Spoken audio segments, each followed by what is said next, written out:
नमस्कार दोस्तों, मेरा नाम है आशीष ठाकुर और मैं आपका आपके प्यारे यूट्यूब चैनल वंडरिंग शीश में स्वागत करता हूं।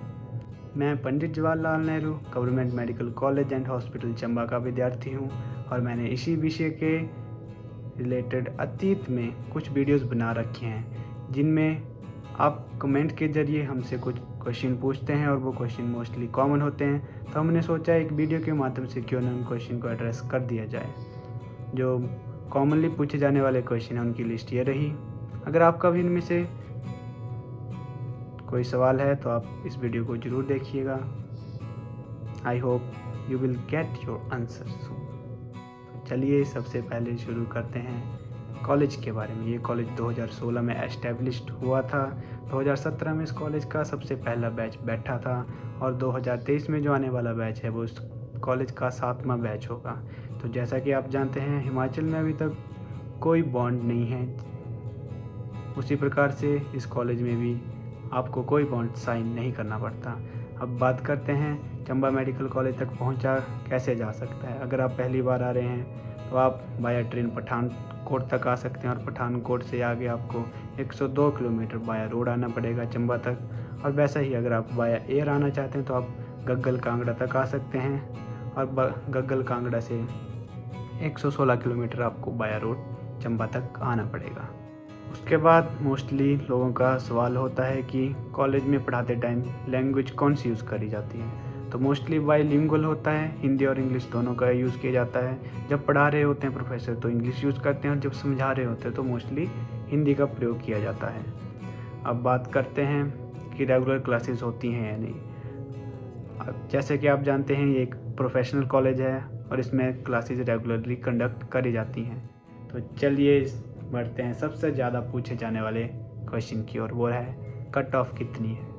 Last year Chamba medical college की जर्नल के लिए हिमाचल कोटा के थ्रू 510 थी कट ऑफ और ऑल इंडिया कोटा के थ्रू अराउंड 620 थी। और इस बार कितनी होगी कोई आइडिया नहीं है, क्योंकि पिछला डाटा एनालाइज करना पड़ता है और उस हिसाब से नया डाटा प्रेडिक्ट करना पड़ता है और मेरे पास दोनों ही नहीं है, सॉरी।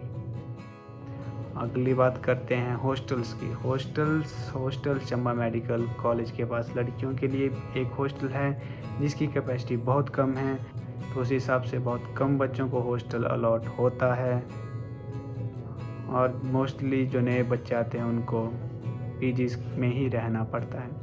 और बॉयज़ हॉस्टल का भी वही हाल होता है। एक प्राइवेट हॉस्टल हायर किया गया था जो कि 2022 वाले बैच को अलॉट हुआ था, जिसकी भी स्ट्रेंथ बहुत कम है, अराउंड 16 और 12 स्टूडेंट्स के अराउंड उसकी स्ट्रेंथ थी।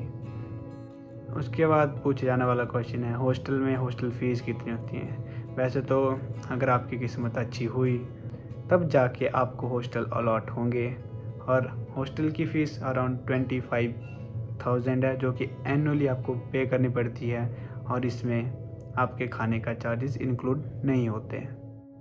अब बात करते हैं कैंपस के बारे में।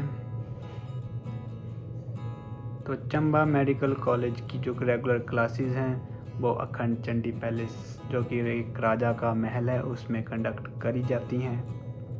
और नया कैंपस अभी डेवलपिंग फेज़ में है और नया कैंपस कब जाके बनेगा इसके बारे में कोई ऑफिशियल जानकारी नहीं है, बट अनऑफिशियली सुनने में आया है कि 2025 तक उस मेडिकल कॉलेज के कंस्ट्रक्शन वर्क को कंप्लीट करने की डेडलाइन दी गई है, जो कि अनऑफिशियल है। उसके बारे में हम कोई पुख्ता जानकारी नहीं बोल सकते।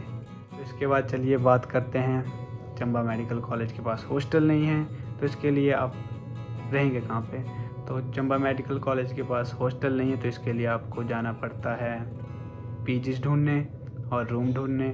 और इसी से रिलेटेड अगला क्वेश्चन है कि पीजीज का रेंट कितना होता है। तो अराउंड 4,000 से शुरू हो जाता है और प्लस माइनस थोड़ा ऊपर नीचे हो सकता है depending on the condition of room और आप कॉलेज से कितना दूर रूम ले रहे हो उसके ऊपर डिपेंड करता है।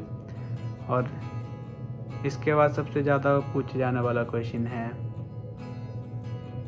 Tiffin service. टिफ़िन सर्विस आपको चंबा में मिल जाएगी और चार्जेस के बारे में पूछा जाता है तो चार्जेस जो होते हैं वो पर डाइट के हिसाब से कैलकुलेट किए जाते हैं। और पर डाइट कैलकुलेशन मतलब पर डाइट जो है 50 रुपये की पड़ती है।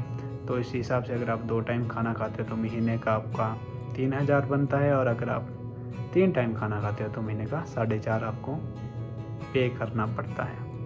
अगर इसके बाद भी आपके कोई सवाल बच जाते हैं तो आप वीडियो के नीचे कमेंट कर सकते हैं, या फिर आप इंस्टाग्राम हैंडल पर डायरेक्टली मेरे से पूछ सकते हैं। आशा करता हूँ आपका दिन मंगलमय हो। धन्यवाद।